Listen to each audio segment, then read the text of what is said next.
The girl accidentally discovered that she looked exactly like the girl who had been missing for 20 years in the advertisement. At first, she thought it was just a coincidence, but her friends kept pushing her to prank the missing persons organization by calling them and claiming that she was the missing girl, and that her current parents were the ones who had taken her away back then.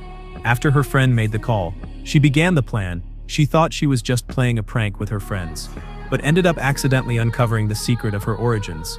The next day, when the girl woke up, she discovered that she had a strawberry-shaped birthmark on her back, which was similar to the description of the missing girl. What's even stranger was she started having the same nightmare every night.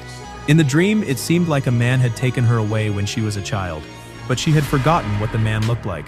The girl suddenly began to suspect that she might actually be the missing girl.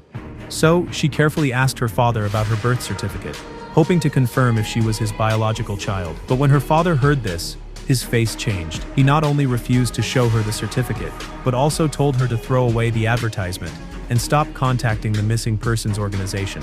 Her father said that Aisha and her sister were both his biological children. Sophie also knew that her father loved her very much because she had gone to private school since she was little.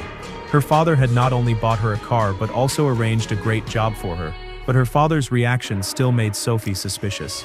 The next day at work, Sophie asked a colleague if the birthmark on her back could have been caused by a vaccination, but her colleague denied her theory. So, Sophie once again asked her father to see her birth certificate. This time, her father angrily refused to show her. Sophie still wanted to know the truth.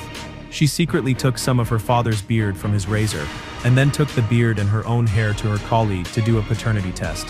The results shocked her. She found out that she wasn't actually her father's biological child. The doctor said there was no genetic relationship between them.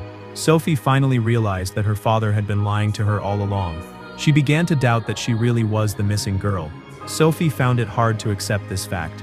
So, she left the office right away and ran to her boyfriend's apartment building.